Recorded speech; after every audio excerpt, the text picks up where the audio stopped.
तो बेटा ये टोटल आपके पास 17 डाउट्स हैं लगभग। इनको सबको कवर करते हुए आगे बढ़ रहे हैं बेटा। क्वेश्चन नंबर 27, पहला डाउट। बेटा इस डाउट में आपको दिया गया है कि एक बॉक्स यहां रखा हुआ है और दूसरा यहां लटक रहा है। ये है बेटा 200 ग्राम का यानी कि 0.2 kg का, ये 1 kg का। यहां पर एक डोरी है।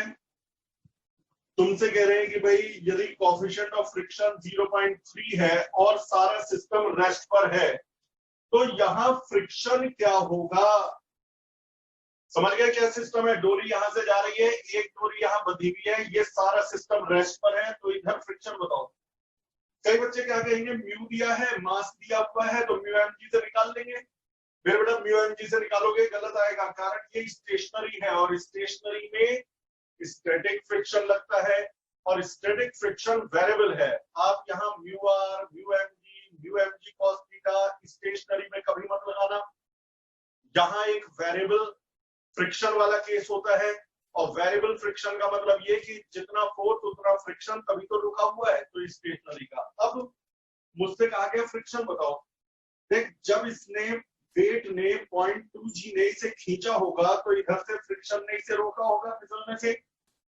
डोरी में टेंशन है, टेंशन अच्छा ये 45 डिग्री एंगल दिया हुआ है तो ये हो जाएंगे बेटा t cos 45 यानी कि बेटा t/√2 और ये होगा t sin 45 यानी बेटा t/√2।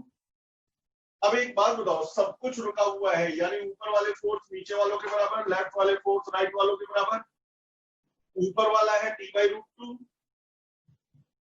वो इक्वल है 0.2 g के नीचे वाले फोर्स के, और लेफ्ट वाला फोर्स और राइट वाले बराबर है यानी बेटा t/√2 is equal to friction. अब खुद ही सोचो, आंसर आ गया। यदि t/√2 है 0.2 g, t/√2 है फ्रिक्शन, तो इसका मतलब 0.2 g is equal to friction. तो फ्रिक्शन जो हो जाएगा वो होगा 0.2 g और g को 10 ले लो तो 2 न्यूटन का आंसर आ गया। और यदि g को 9.8 ले लो तो शायद 1.96 आ जाएगा। कोई नहीं। अगला क्वेश्चन बेटा हमारा शुरू होता है क्वेश्चन नंबर 28। क्वेश्चन नंबर 28 में अगला डाउट, एक डोरी से मास लटका हुआ है, ठीक। वो कह रहे हैं कि ये मास जब ऊपर जाता है एक्सीलरेशन 5 मीटर पर सेकेंड स्क्वायर से, तब टेंशन है टीयू। यू का मतलब अपवर्ड जाते समय, और जब ये डाउनवर्ड जाता है विद एक्सीलरेशन 5, उस समय टेंशन है डोरी में टीडी। ऊपर जाते समय की टेंशन अलग है, नीचे जाते समय की टेंशन अलग है। बेटा आप इसे बड़े सिंपल से कंसेप्ट से कर सकते हो। डोरी की टेंशन ने बॉडी के वेट को संभाल रखा है। एक तरीका तो वो है T minus mg equal to m में लगा करके 2 बार इक्वेशन बनाओ, एक बार नीचे जा, कुछ नहीं। शॉर्टकट ये है कि टेंशन ने वेट को संभाल रखा है तो यहाँ टेंशन इफेक्टिव वेट के बराबर है। जब अपवर्ड जाता है तो भी टेंशन इफेक्टिव वेट के बराबर है, और जब ये डाउनवर्ड जाता है तो भी टेंशन इफेक्टिव वेट के बराबर है। आई एम नॉट सेइंग कि वेट के बराबर है, मैं कह रहा हूँ इफेक्टिव वेट के बराबर है। इफेक्टिव वेट ऊपर जाते समय होता है mg प्लस a और इफेक्टिव वेट नीचे जाते समय होता है mg माइनस a। तो इसीलिए टेंशन जो है ऊपर जाते समय mg प्लस a और नीचे जाते समय mg माइनस a। अब वो कह रहे हैं कि दोनों टेंशन का रेशियो बताओ, tu अपॉन td। अपवर्ड जाते समय की टेंशन tu और डाउनवर्ड जाते समय की टेंशन td। तो सॉल्व करके m से m कट गया, रह गया g plus a upon g minus a। अब आप g को 10 और एक्सेलरेशन को 5 रख के आंसर निकाल सकते हो। क्वेश्चन नंबर 29 थोड़ा बड़ा क्वेश्चन है। बोर्ड पहले ये छोटे वाले एक आध और बता दूं, फिर जब बोर्ड मिटाऊंगा तो 29 करूंगा। बहुत अच्छा क्वेश्चन है। क्वेश्चन 29 के बाद आता है 30। ये कह रहे बेटा एक बैलून है जिसके अंदर 2 ग्राम गैस भरी हुई है, एयर भरी हुई है। हमने बैलून में पंचर कर दिया जिसके कारण हवा बाहर निकलने लगी, और वो हवा बाहर निकल रही है वेलोसिटी 4 मीटर पर सेकंड की कांस्टेंट स्पीड से। यदि 5 सेकंड में बैलून पूरा खाली हो गया तो बताइए बैलून पर लगने वाला फोर्स कितना है। तुमने देखा होगा बैलून में से जब हवा बाहर निकलती है तो एक्शन रिएक्शन से वो अपोजिट भागता है। कई बार बचपन में खेला होगा, गुब्बारे को हवा भरी और छोड़ दिया, छोड़ते ही वो ऊपर उड़ जाता है, दाएं उड़ जाता है। क्यों? जब हवा बाहर निकलती है तो एक्शन रिएक्शन से गुब्बारा राइट जाता है, तो गुब्बारा कितना फोर्स महसूस करेगा वही आपको निकालना है। सबसे आसान तरीका बता रहा हूं, जब तक एयर अंदर थी तो उसकी इनिशियल वेलोसिटी थी 0, जब एयर बाहर आई तो उसकी एवरेज वेलोसिटी है 4 मीटर पर सेकेंड। अब आपको u पता है, जब तक एयर अंदर थी तब की वेलोसिटी पता है, जब एयर बाहर आई तब की वेलोसिटी पता है, मास पता है, टाइम पता है। तो फोर्स का फॉर्मूला m इंटू ए, और a होता है v minus you upon T. तो आप इसमें v u और t सब कुछ तो मालूम है, v u t मास सब कुछ मालूम है, तो फोर्स निकाल लीजिएगा, वही आपका आंसर आ जाएगा। Question number 31।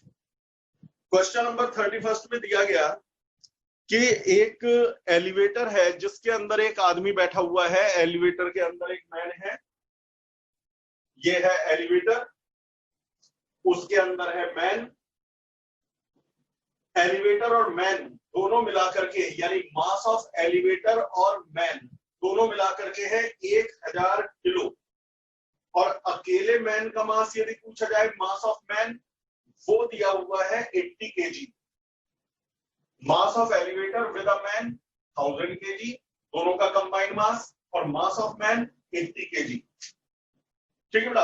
अब ये कह रहे हैं कि ये इनिशियली 8 मीटर पर सेकंड से ऊपर जा रही थी, 8 मीटर पर सेकंड से एलिवेटर ऊपर जा रही थी, और 16 मीटर ऊपर जाकर के यानी 16 मीटर डिस्टेंस में रुक गई।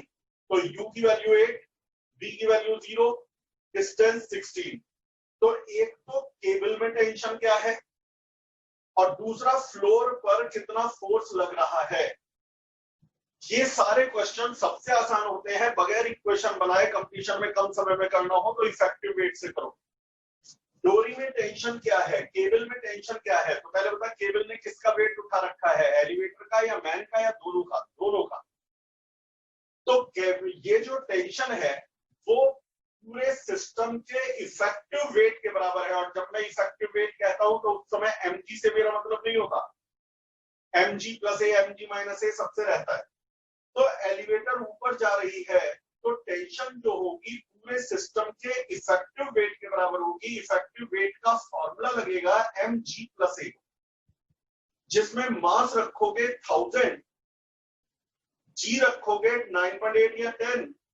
एक्सेलरेशन अभी मैं निकालूंगा भाई, u मालूम है, v मालूम है, s मालूम है, तो a निकालने में कोई भी दिक्कत नहीं है। v square is equal to u square plus 2as लगाना, इससे v रख देना 0, u रख देना 8, एक्सेलरेशन तो पता लगाना है, और डिस्टेंस रख देना 16।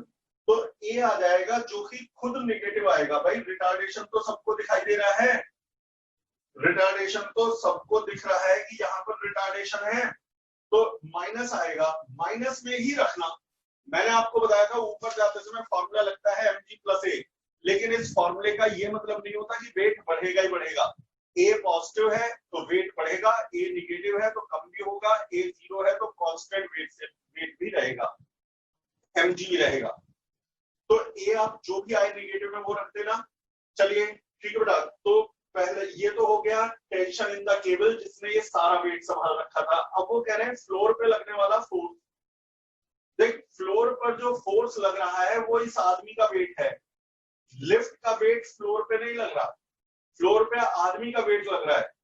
आदमी का वेट भी फॉर्मूला तो mg प्लस ही लगाओगे, लेकिन इसमें मैन का मास रखोगे, मैन का मास 80, जी को रखोगे 10 मीटर पर सेकंड स्क्वायर, ए जो यहां से आएगा नेगेटिव वाला वही रखोगे माइनस साइन के साथ, और इससे आपको यहां पर आंसर मिल जाएगा। अब बोर्ड क्लियर करके अब आता हूं 29 न्यूमेरिकल पर।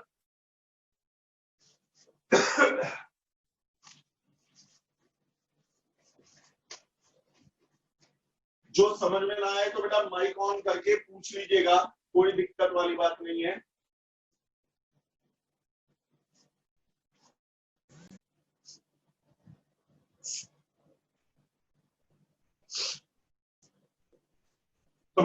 क्वेश्चन नंबर 29 पर हम आ गए हैं। 27 हो गया, 28 हो गया, 30 हो गया, अब 29। जो जो होता जाएगा मिटाता रहूंगा।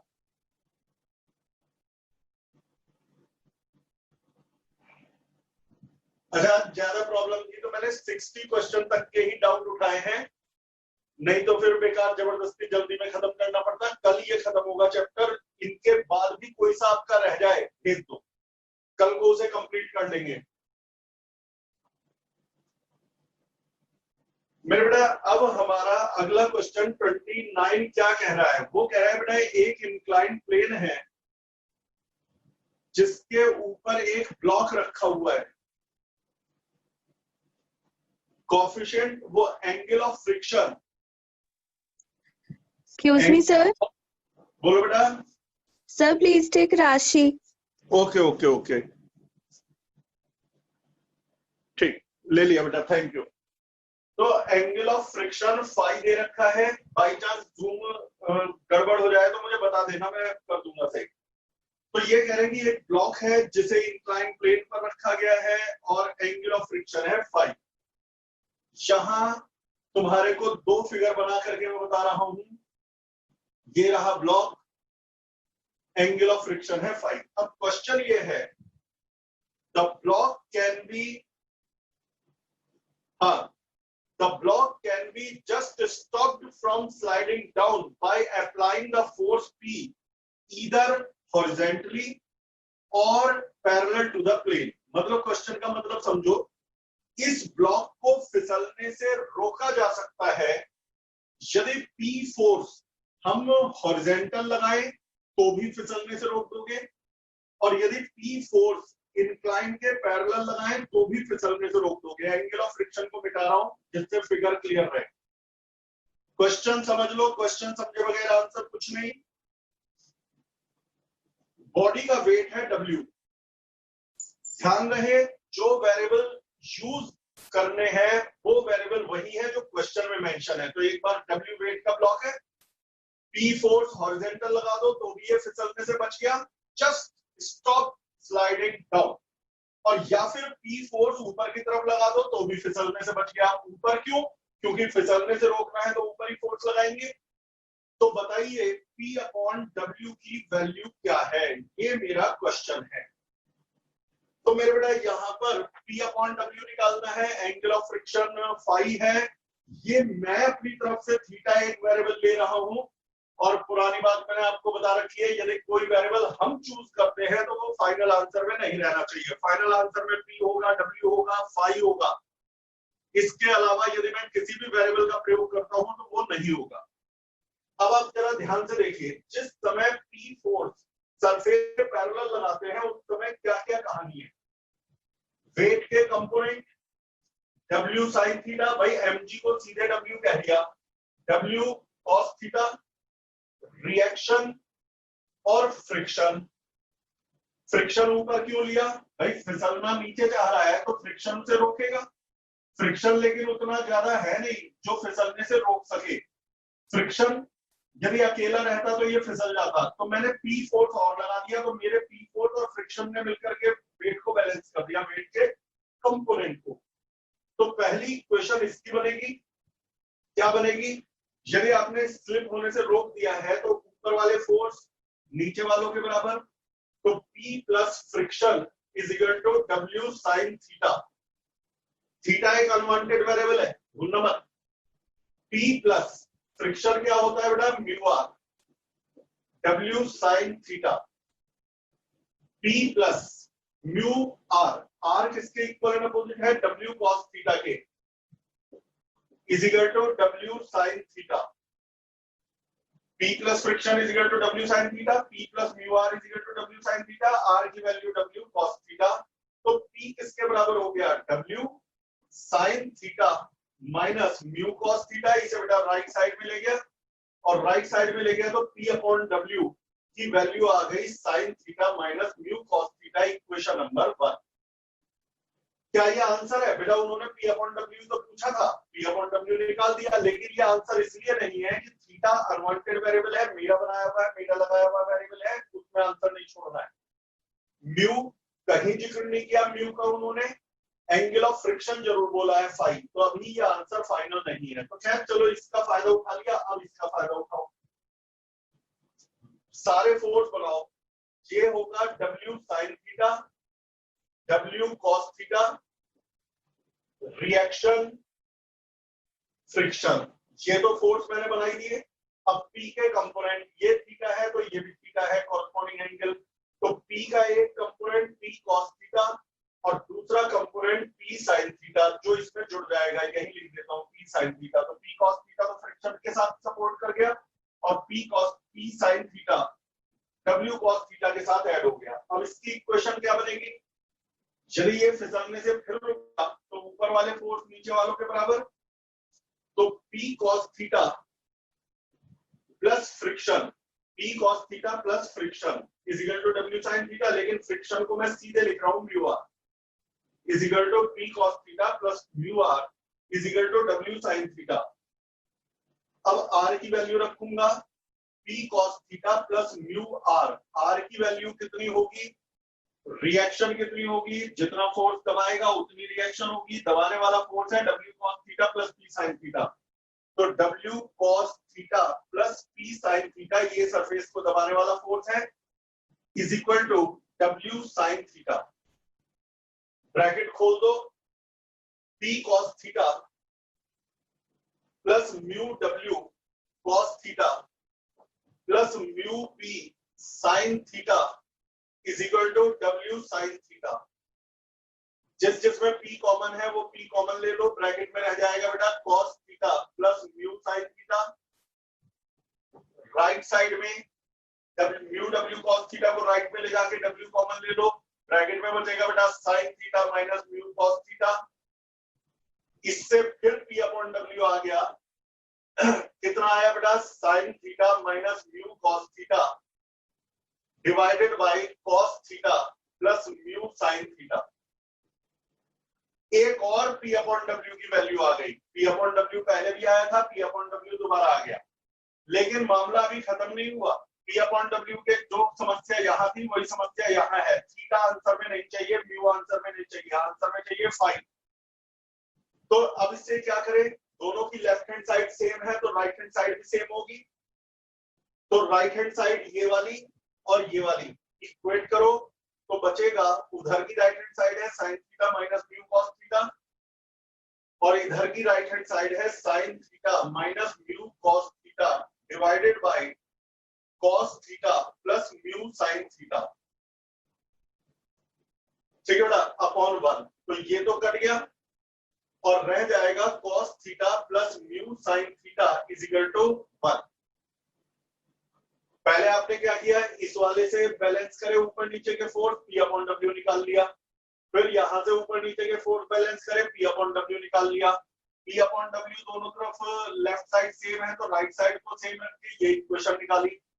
अब cos theta plus mu sin theta is equal to 1, mu की जगह रख दो tan फाई। बेटा अब यहाँ एंगल ऑफ फ्रिक्शन का यूज हुआ है, आपने क्लास 11 में पढ़ा था topic angle of friction, mu बराबर होता है tan फाई, जहां फाई एंगल ऑफ फ्रिक्शन है।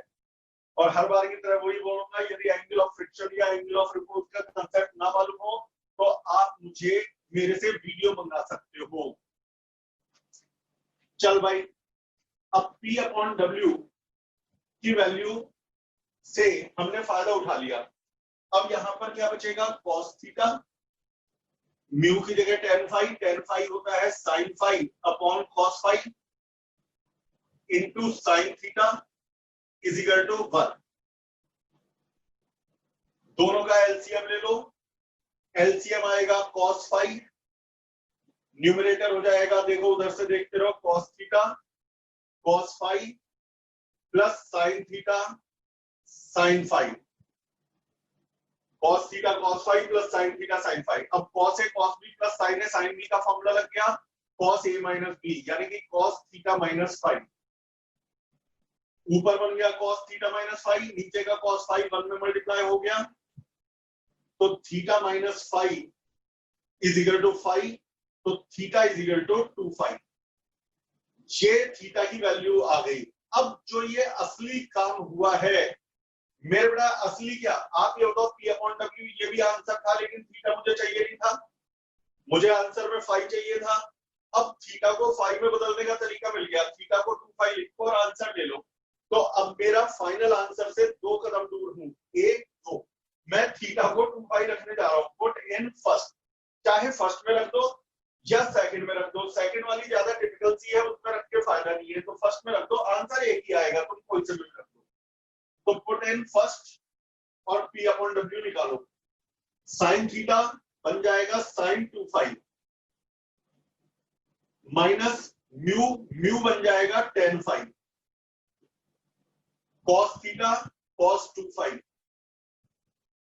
टेन फाई को लिख सकते हो आप sine phi upon cos phi. फिर इसके बाद आप एलसीएम ले लो, कॉस फाई, ऊपर बचेगा sine 2 phi cos phi, sine 2 phi cos phi minus cos 2 phi sine phi, cos 2 phi sine phi. ये बेटा sine A cos B minus cos A sine B का फॉर्मूला है। अब ओरल कर ले, sine 2 phi cos phi minus cos 2 phi sine phi, तो sine 2 phi minus phi और sine 2 phi minus phi क्या होगा साइन फाई, न्यूमरेटर बचेगा साइन फाई, डिनोमिनेटर है कॉस फाई, तो sine phi upon cos phi क्या हो जाएगा टेन फाई। उन्होंने कहा था पी अपॉन डब्ल्यू निकालो फाई के टर्म्स में, तो P upon W tan phi आ गया, यही आपका आंसर है फाई के टर्म्स में। अच्छा, देखने में आपको लेंथी लग रहा है क्योंकि मैंने समझाया भी है। यदि आपको प्रोसेस पता हो, पहले फर्स्ट वाले केस दी गई कंडीशन से पी अपॉन डब्ल्यू निकाला, फिर दूसरी दी गई कंडीशन से पी अपॉन डब्ल्यू निकाला, दोनों को इक्वेट करा, इक्वेट करके आ गया theta is equal to 2 phi, theta is equal to 2 phi को पी अपॉन डब्ल्यू के किसी भी इक्वेशन में रख सकते हो, जो छोटा है वो सॉल्व करना आसान है, उसमें रख दो और आंसर ले लो। इसे एक बार खुद करके देखना, अदरवाइज मत मानना कि तुम्हें आ गया, जिस समय खुद करके देखने के बाद आ जाए तभी फाइनल है। तो ये आपका 29th क्वेश्चन भी गया।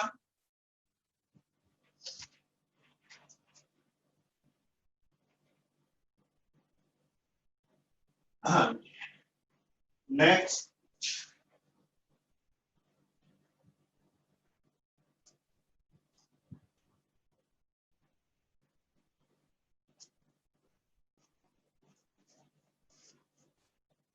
मेरे बेटा नेक्स्ट न्यूमेरिकल 31। 31 में क्या है, 31 भी करवा दिया, पहले करवा दिया था आप लोगों के ज्वाइन करने से पहले।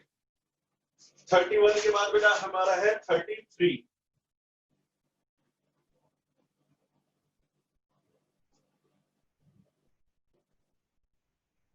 अगला डाउट आपका है 33। 33 में कह रहे हैं, ये बहुत ही आसान क्वेश्चन है, 30 डिग्री के एंगल पर इंक्लाइंड है और एक रखी body just start sliding down, इस एंगल पर ये फिसलना शुरू कर रही है। तुम्हें मालूम है minimum angle of inclination eight which the body just start sliding down is called angle of repose. तो ये कह रहे हैं what is angle of friction. मेरे बेटा न्यूमेरिकली जितना एंगल ऑफ रिपोज होता है उतना ही angle of friction. Angle of repose निकालने का फॉर्मूला वही है mu equal to tan alpha, और एंगल ऑफ फ्रिक्शन का भी वही फॉर्मूला है mu equal to tan phi. तो न्यूमेरिकली डेफिनेशन के हिसाब से अल्फा और फाई अलग है, लेकिन न्यूमेरिकली अल्फा और फाई सेम है। जिस एंगल पर बॉडी जस्ट फिसलना शुरू कर दे वो एंगल ऑफ रिपोज है, और न्यूमेरिकली वही एंगल ऑफ फ्रिक्शन है। तो इसका मतलब बिना कैलकुलेशन के एंगल ऑफ फ्रिक्शन आप सीधे लिख सकते हो 30 डिग्री। 33 के बाद अगला डाउट आपका है 34। 34 न्यूमेरिकल में ये एक लिफ्ट सिस्टम है, इस तरह का, ये वाला तो नहीं लेकिन इस तरह का क्वेश्चन मैंने आपको पहले भी करवाया हुआ है, जिसमें पेंटर बाबू लिफ्ट में खड़े होकर के अपने आप को संभाल रहे हैं। याद आ गई होगी फिगर, आपको पहले था 100 किलो का पेंटर 50 किलो की केबिन में बैठा है और केबिन की डोरी पुली पर से होकर के पर्सन के हाथ में है। वो कह रहे हैं अच्छा आप खुद बताओ, यदि ये पर्सन केबिन को नीचे खींचेगा तो ये वाला साइड नीचे जाएगी तो ये केबिन ऊपर उठेगी, ये केबिन ऊपर उठेगी तो लिफ्ट ऊपर उठेगी, केबिन ऊपर उठेगा। तो वो कह रहे हैं यदि ये केबिन उठ रहा है 5 मीटर पर सेकंड स्क्वायर के एक्सेलरेशन से, जब पिछली बार क्वेश्चन आया था तब वो स्टेशनरी था 5 मीटर पर सेकंड स्क्वायर से, तो बताइए कि डोरी में टेंशन कितनी है, पहला पॉइंट। और दूसरा, पेंटर ने ग्राउंड पर कितना फोर्स लगा रखा है, force exerted by painter on the ground. तो मेरे बेटा यहाँ पर सबसे पहले आप दोनों के दोनों सेम एक्सेलरेशन से ऊपर जाएंगे, ये तो हो नहीं सकता, केबिन अलग एक्सेलरेशन से जाए, मैन अलग एक्सेलरेशन से जाए। डोरी में टेंशन निकालनी है तो पहले आप सारे फोर्स बनाइए, डोरी की टेंशन, पर्सन का वेट 100 जी, केबिन का वेट 50 जी। पर्सन ने केबिन को नीचे दबाया F4 से, केबिन ने पर्सन को ऊपर धक्का दिया F4 से। लेकिन मैं पहले केस में दोनों को एक मान रहा हूं, यानी कि जो पर्सन पे फोर्स लगेगा वो भी यहाँ दिखाएंगे, केबिन पर जो फोर्स लगेगा वो भी यहाँ दिखाएंगे। पर्सन पे ऊपर की तरफ टेंशन लगी और नीचे की तरफ पर्सन का वेट, तो वो भी यहाँ लगेगा। पर्सन पे ऊपर की तरफ टेंशन, नीचे की तरफ 100 किलोग्राम 100 जी का वेट। केबिन पर ऊपर की तरफ टेंशन लगी और नीचे की तरफ केबिन का वेट 50 जी, वो भी दिखाएंगे। केबिन ऊपर जा रहा है ए एक्सेलरेशन से। कई बच्चे कहते हैं ये कांटेक्ट फोर्स नहीं दिखाएंगे, बेटा पर्सन का फोर्स भी यहाँ शो करना है, केबिन का भी यहाँ शो करना है। अब यदि आप पर्सन और केबिन दोनों के फोर्स दिखाओगे तो वो तो कट जाएगा। भाई पर्सन ने केबिन को नीचे F4 से दबाया, केबिन ने पर्सन को एक्शन रिएक्शन से F4 ऊपर लगा दिया। अब क्योंकि दोनों को स्टडी कर रहे हो तो दोनों ही फोर्स इक्वल एंड अपोजिट लगाओगे तो वो तो आपस में कट जाएंगे। तो बेटा ऐसे में जब आप पूरे सिस्टम को एक मान लेते हो तो उनके इंटरनल फोर्सेस जो एक्शन रिएक्शन से पैदा होते हैं वो कंसीडर मत करना। क्यों? क्योंकि बेटा वो दोनों के दोनों ही शो करने पड़ेंगे। अब यदि आपको एक्शन और रिएक्शन दोनों शो करने पड़ेंगे तो वो तो कट के जीरो हो जाएंगे, तो इसलिए उन्हें नहीं कंसीडर करना। अब क्या बचेगी इक्वेशन, ऊपर जा रही है लिफ्ट तो वो ऊपर वाले फोर्स बड़े हैं, यानी कि बेटा 2t minus 150g is equal to 150a। तो 2t is equal to 150g plus a, तो यह आ जाएगा 150g को 10 और एक्सेलरेशन को 5 रख दो तो 15 हो गया। तो ये आ जाएगा 15 225 2250। लेकिन ये तो ट्वाइस टेंशन है तो टेंशन कितनी होगी, इसकी आधी यानी 1125 न्यूटन। ये है टेंशन केबल में। पहला आंसर आ गया। तो पहले आंसर में तो मैंने दोनों को एक मान लिया। दूसरा पार्ट, पर्सन ने केबिन के फ्लोर पर कितना फोर्स लगाया, तो अब आप सिर्फ पर्सन की इक्वेशन बनाओ, सिर्फ पर्सन की। अब सिर्फ पर्सन पर लगने वाले फोर्स लेना, आपको एक भी फोर्स केबिन पर लगने वाला नहीं लेना है, क्योंकि हम जो इक्वेशन बनाने जा रहे हैं वो बनाने जा रहे हैं पर्सन की। तो चलिए मेरे बेटा यहां पर मुझे बताइए, पर्सन पर एक तो ऊपर की तरफ टेंशन है, पर्सन पर नीचे की तरफ वेट है 50g, पर्सन ऊपर जा रहा है ए एक्सेलरेशन से, पर्सन पर एक ऊपर की तरफ फोर्स केबिन ने लगाया है। कैसे? पर्सन ने केबिन को नीचे दबाया होगा तो केबिन पर तो फोर्स नीचे लगा होगा, लेकिन एक्शन रिएक्शन से केबिन ने पर्सन को ऊपर धक्का दिया होगा। मेरी बात सुनने की कोशिश कर। पर्सन ने अपने वजन से केबिन को गारंटेड नीचे धक्का दिया होगा। तो यदि मैं कहूं केबिन पे कौन सा फोर्स लग रहा है, डाउनवर्ड वाला, और एक्शन रिएक्शन से केबिन ने पर्सन को ऊपर धक्का दिया होगा, तो पर्सन पर कौन सा फोर्स लग रहा है बेटा, अपवर्ड वाला। ठीक है बेटा, तो एक बार ये फोर्स जरा फिर से देखो कौन कौन से लग रहे हैं। फोर्स पर्सन पर केबिन ने ऊपर की तरफ फोर्स लगाया है, ठीक है बेटा, और वेट पर्सन का 100 kg है शायद, हाँ 100g है, पर्सन तो 100 किलो का था, ये है। तो पर्सन, ये फोर्स बस गड़बड़ करोगे आप, टेंशन तो ऊपर लोगे, वेट नीचे लोगे, ये वाले फोर्स में यदि हुई तो यहां गड़बड़ होगी, और लिफ्ट ऊपर जा रही है, पर्सन भी ऊपर जा रहा है। यदि पर्सन ऊपर जा रहा है तो ऊपर वाले फोर्स बड़े हैं, यानी कि F+T बड़ा है, F+T, और 100g छोटा है, तो बड़े में से छोटे को माइनस करके नेट फोर्स होता है ma यानी कि 100a। तो F is equal to 100g plus a minus t, तो 100g है 10, a है 5, तो 15 माइनस t है 1125, तो 1500 माइनस 1125 375 बच गया ना, तो 375 न्यूटन है। इसे भी दोबारा करना, अच्छा क्वेश्चन है, खुद सोचना, डेवलप करो। तो ये हमारा हुआ क्वेश्चन नंबर 34। अगला डाउट, इतना मैं मिटा रहा हूं, मैं बताऊं बेटा, देखो मैं हर बार रोज कह रहा हूं कि रेगुलर बैच में आप इससे कम से कम 5 गुना न्यूमेरिकल करते हो, हर तरह के कई न्यूमेरिकल आपके सामने आते हैं, लेकिन अब क्रैश में तो लिमिटेड टाइम है ना, तो लिमिटेड टाइम है, तो सबसे बड़ी बात यह है कि आप दो ही एक न्यूमेरिकल आएंगे एक तरह के, उन दोनों की हेल्प से आप कभी भी उसे अप्लाई कर सको, इतना डीपली पढ़ना। और दूसरी बात, जितनी आप फास्ट स्पीड रखोगे क्रैश में, उतना ज्यादा मटेरियल मेरे से ले लोगे। भाई मुझे क्या, मुझे तो डाउट्स बताने हैं। अब आज आप लोगों ने 60 क्वेश्चन में से 17 डाउट पूछ लिए, मुझे सारे बताने हैं। यदि आप कम पूछते तो आज ही चैप्टर खत्म हो जाता। तो बेटा पूरी मेहनत से करो। चलिए अब 35वां क्वेश्चन, 35 न्यूमेरिकल। 35वें क्वेश्चन में कहा गया, अब देखना क्या डाउट आया है, किस बच्चे का भी आया है। एक 2 किलो की बॉडी पर 2 फोर्स लगते हैं 1 न्यूटन 60 डिग्री के एंगल पर।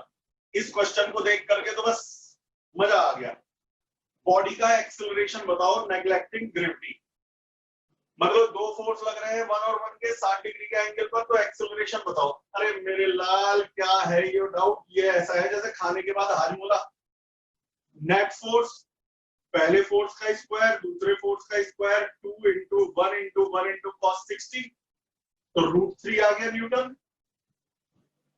अब एक्सेलरेशन बताओ, तो acceleration net force upon mass, तो नेट फोर्स है √3 और मास है 2 किलो। मुझे क्या जा रहा है, बस पूछते रहो, मुझे तो मजा आ रहा। 38 और भी बढ़िया, ये कह रहे हैं यदि आप एक 100% फ्रिक्शन फ्री सरफेस के बीचों बीच फंस जाओ, 100% फ्रिक्शन लेस सरफेस के बीच में फंस जाओ, तो उससे बच के कैसे निकलोगे।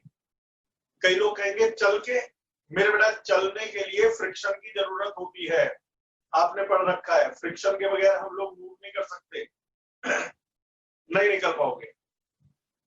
दूसरा,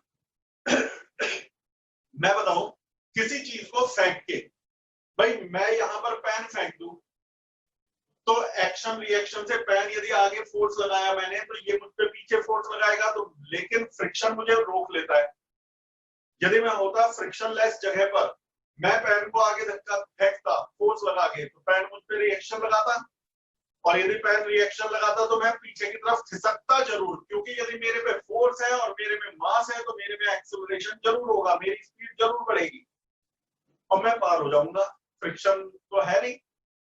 अच्छा, कोई कहे पैर नहीं है, बॉल नहीं है, कुछ भी नहीं है, फिर कैसे निकलोगे। अबे भैया जिंदा तो है, छींक दो छींक दो, तो एक्शन रिएक्शन से हवा बाहर निकलेगी 200 किलोमीटर पर आवर से, तो आप पीछे की तरफ चल पड़ोगे।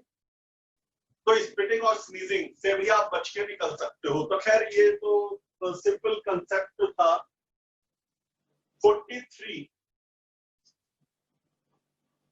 में सिर्फ हिंट दूंगा, क्योंकि जिसने ये पूछा है उसने ट्राई नहीं कराया आज, साफ पता चल रहा है। देखो इस तरह के कितने हुए, 10 किलो की बॉडी, मुझे नहीं फर्क पड़ रहा। तुम सोचो सर बताने में आलस कर रहे हैं, मुझे ज्यादा इजी क्वेश्चन बताने में ना ये लगता है कि आपकी फिर प्रैक्टिस कैसे होगी।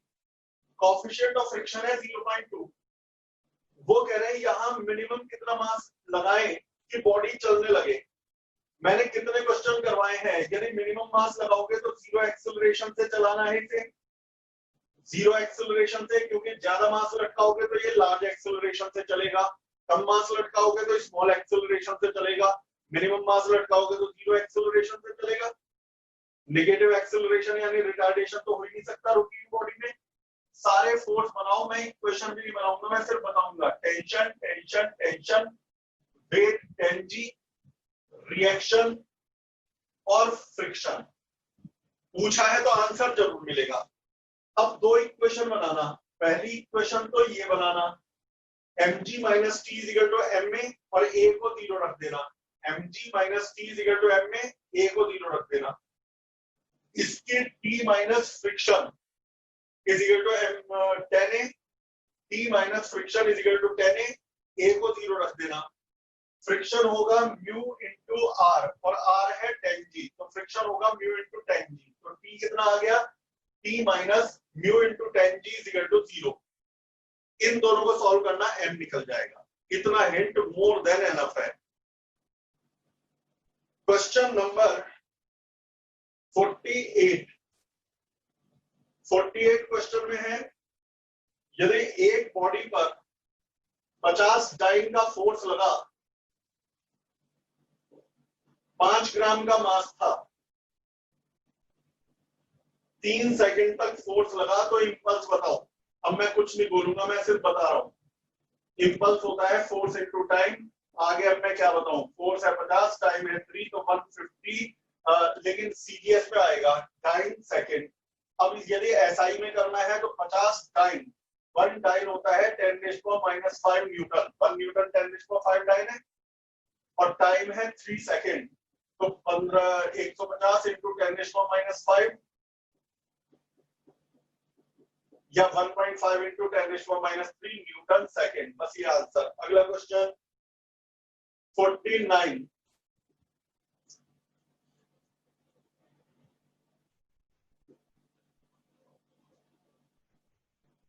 बेटा यहां पर टेंशन है T1, यहां टेंशन है T2, यहां टेंशन है T3 जिसकी वैल्यू दे रखी है 40 न्यूटन। 100 बात की एक बात, 40 न्यूटन का फोर्स इन तीनों को खींच रहा है। पहला ये 10 किलो का ब्लॉक है, दूसरा 6 किलो का ब्लॉक है, तीसरा 4 किलो का ब्लॉक है। तो बस T1 और T2 बताइए। 1 सेकंड का क्वेश्चन है, इस तरह के कई करे हुए। मुझे लगे किसी ने सोते समय ट्राई कर लिए, दिन में जगे हुए ट्राई का तो है नहीं। मेरे बेटा आप बताओ, ये 40 न्यूटन किसे खींच के ला रहा है? तो जवाब है तीनों को। T2 किसे खींच रहा है? इन दोनों को। T1 किसे खींच रहा है? इस अकेले को। तो यदि आप 40 न्यूटन का फोर्स कंसीडर करोगे और m में लगाओगे, 40 न्यूटन m में, तो 40 न्यूटन ने सारे मास को खींचा। अलग अलग इक्वेशन मत बनाना। 40 न्यूटन ने सारे मास को खींचा, 10, 6 और 4, तो 20 किलो को खींचा, तो 40 = 28। खत्म। T2 किसके बराबर होगा? तो T2 ने, वो भाई है तो वो भी फोर्स m के बराबर होगा। T2 ने 2 मास खींचे, 10 किलो का और 6 किलो का, तो 16 किलो का मास a एक्सेलरेशन से खींचा, तो T2 आ गया। T1 की इक्वेशन, T1 ने किसे खींचा? सिर्फ एक मास को खींचा, तो T1 = 10 ने हर जगह F = m में लगाया। बस m वो लेना है जिस मास को मेरा फोर्स खींचने के लिए जिम्मेदार है। रियल मेथड तो मैंने ये सिखाया था कि यहाँ भी T2 बनाओ, यहाँ भी T1 बनाओ, फिर अलग अलग इक्वेशन बनाओ। लेकिन रियल मेथड थोड़ी, कंपटीशन में यदि कोई चीज शॉर्टकट हो सकती है तो कर लो। इसकी अलग इक्वेशन बनाइए, इसकी अलग, ऐसे सिखाया था ना, इसकी अलग इक्वेशन बनाइए, इसकी अलग बनाइए, कुछ मत कर। 40 न्यूटन ने 20 किलो के तीनों को खींचा, T2 ने 16 किलो के 2 मास को खींचा, और T1 ने 10 किलो। अब आंसर ओरल आ गए। 40 = 20 है, तो a = 2, a की वैल्यू 2 यहां भी रख दो, यहां भी रख दो, T1 T2 आ जाएंगे। अगला क्वेश्चन 50वां। ये लेमीज थ्योरम का क्वेश्चन है। किसका? लेमीज थ्योरम का। मैंने आपको पढ़ाया था कि यदि एक पॉइंट पर 3 फोर्स इक्विलिब्रियम में हो, तो याद कर वो F1/sin alpha = F2/sin beta = F3/sin gamma prove भी करवाई थी लेमीज थ्योरम। तो क्वेश्चन में दिया हुआ है यहाँ P, Q और R 3 फोर्स है। ये 150 डिग्री का एंगल है, ये एंगल θ1 और ये θ2 है। साथ में उन्होंने दिया है P की वैल्यू 1.9318 न्यूटन है, और sin θ1 की वैल्यू 0.9659 है। बस वो कह रहे हैं आर बताइए, आर बताइए। तो मैं फॉर्मूला लिख दूं P upon sine theta 1, P upon sine Lami's theorem is equal to R upon sine 150 is equal to Q upon sine theta 2। अच्छा एक बात सुन, P दिया हुआ है, साइन थीटा 1 दिया हुआ है, साइन 150 हम निकाल लेंगे साइन 90 प्लस 60 से, साइन 90 प्लस 60 कॉस 60 हो जाएगा, कॉस 60 हाफ हो जाएगा, तो साइन 150 आ गया। आर निकालना है तो इसकी जरूरत ही नहीं है, क्यों लिखते हैं फिर, बस ये this upon this is equal to this upon this ये लिखो और आंसर निकाल लो। P की वैल्यू रख देना, साइन थीटा 1 रख देना, साइन 150 की वैल्यू रख देना, sine 90 plus 60, sine 90 plus 60 cos 60 cos 60 half, तो ये रख देना, आर आ जाएगा। क्वेश्चन नंबर 51, पहले बोर्ड क्लियर कर लो।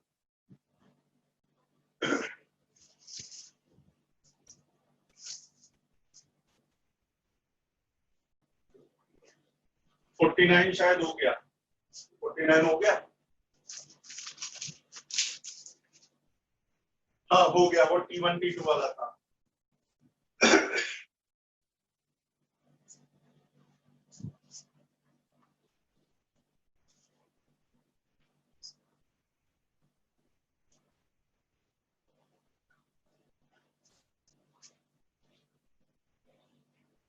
और बेटा यदि कभी 10-5 दिन में एक आध बार मैं सुबह के समय वीडियो भेज दिया करूँ ना पढ़ने के लिए, तो वो वीडियो दिन के लिए मत रखा करो आप सब, मतलब ऐसा होगा तो हफ्ते 10 दिन में एक बार, जब मुझे लगेगा कि ये बहुत इंपॉर्टेंट वीडियो है, देख लो आपको फायदा मिलेगा, तो उस दिन मैं भी थोड़ी देर सो लूंगा और तुम्हें वीडियो भेज दूंगा। तो लेकिन वो वीडियो भेजूं तो उसे ये नहीं कि शाम को 2 बजे देख लेंगे, रात में देख लेंगे, तुम सुबह 7:15 बजे का ही टाइम बनाओ।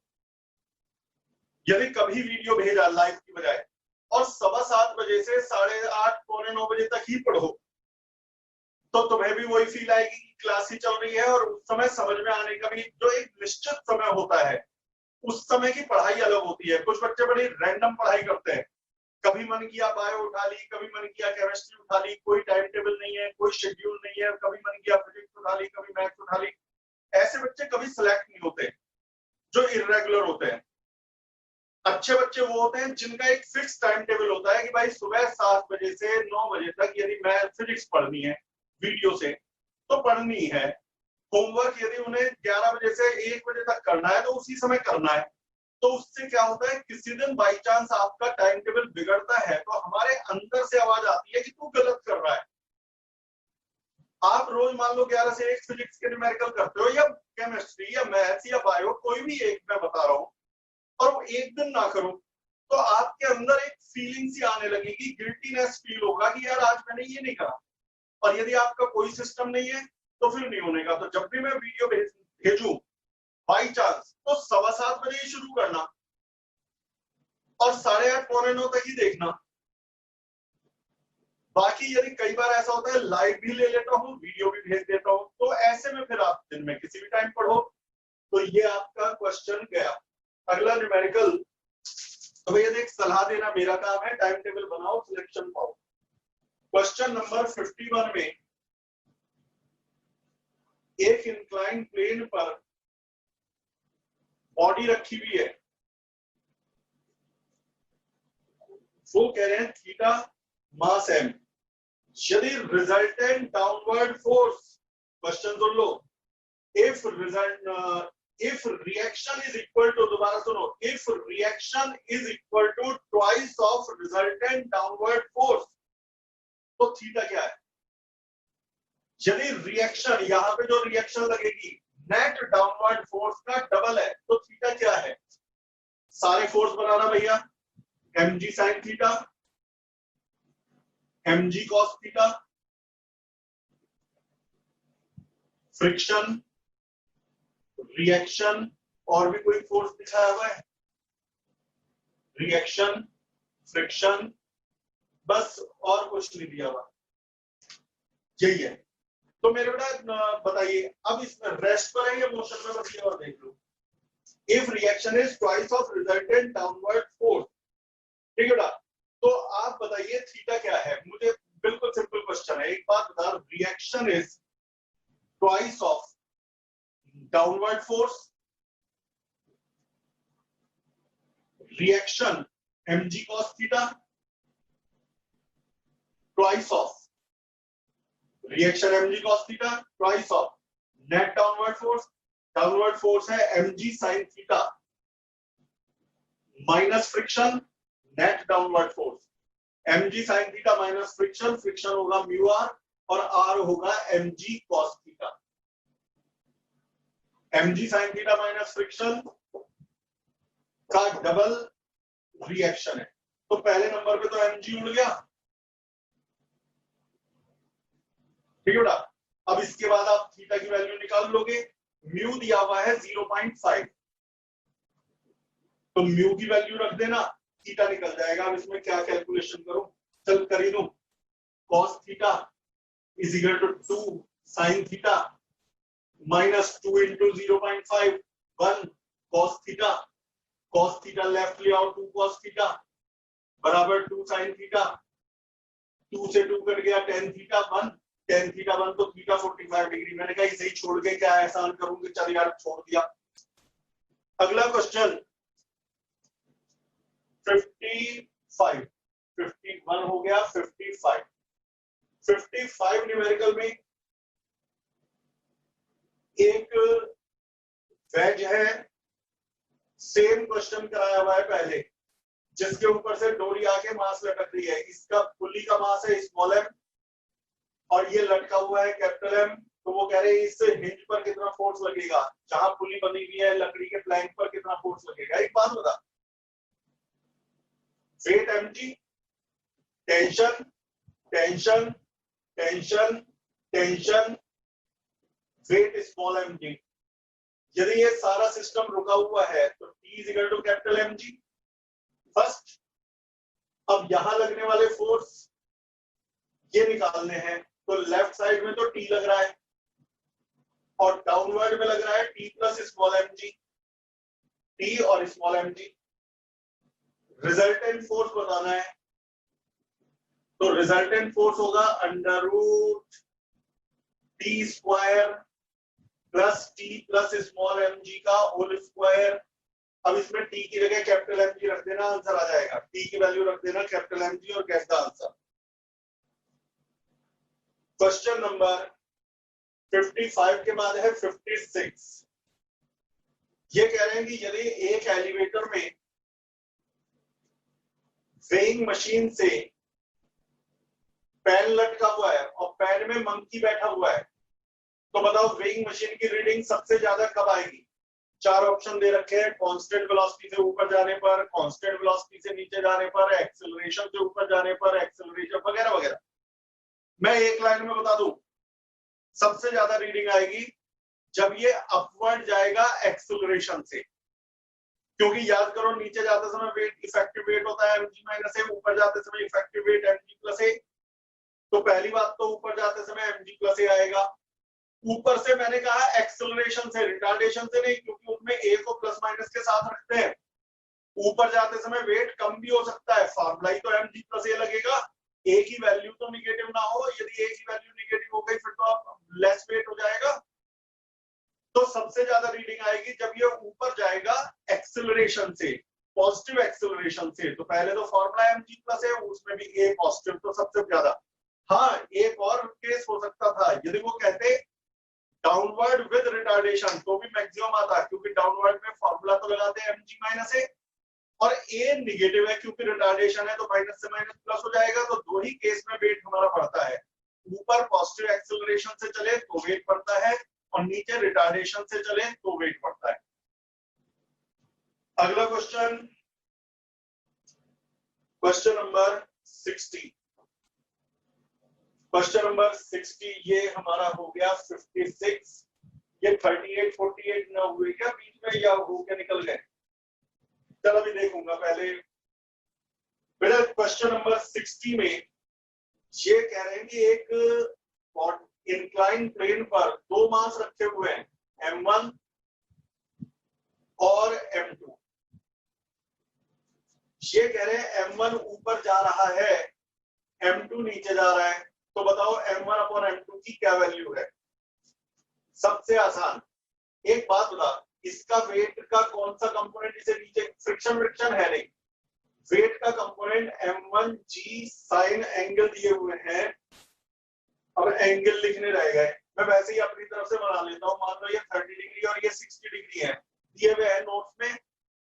यहां मैंने जब कॉपी करे तो मैं लिखने रह गया M1G साइन 30 और ये हो गया M2G साइन 60। बीच की कोई चीज मत लो, तुम्हें M1 अपॉन M2 बताना है, क्या कंडीशन होगी एक बात बता।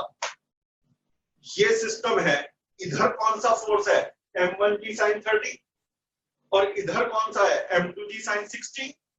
यदि ये फोर्स बड़ा होगा तो ये नीचे जाएगा, ये फोर्स बड़ा होगा तो ये ऊपर जाएगा, बीच के फोर्स कंसीडर ही मत करो। तो वो कह रहे हैं M1 को ऊपर भेजना है, M1 ऊपर जा रहा है, ये नीचे जा रहा है, तो ये नीचे जा रहा है, तो यानी बेटा M2G साइन 60 बड़ा है M1G साइन 30 से। बीच का कोई फोर्स नहीं, ये बड़ा है ये छोटा है, ये नीचे जा रहा है, जी कट गई। तो M2 into sine 60 √3/2 more than M1 sine 30 half, half से हाफ कर गया, M2 को नीचे ले आओ, तो √3 is more than M1 upon M2। तो यानी कि बेटा M1 अपॉन M2 √3 से, मैं ये नहीं कह रहा फिक्स कितना है, √3 से कम है, यानी कि √3 से छोटा हर आंसर सही है। अच्छा, शीट में यदि यहाँ 60 और यहाँ 30 हो तो आंसर अकॉर्डिंगली बदल लेना, इतनी बड़ी बात मैंने नहीं बोल दी। अब दो डाउट आपके और हैं, वो देखना है, मैंने लिख तो नहीं रखे, पहले तो नहीं करवा दिए, कौन से 38 और 48। 48 हो चुका वो 50 टाइम और 3 सेकंड वाला जिसमें इंपल्स निकालना था,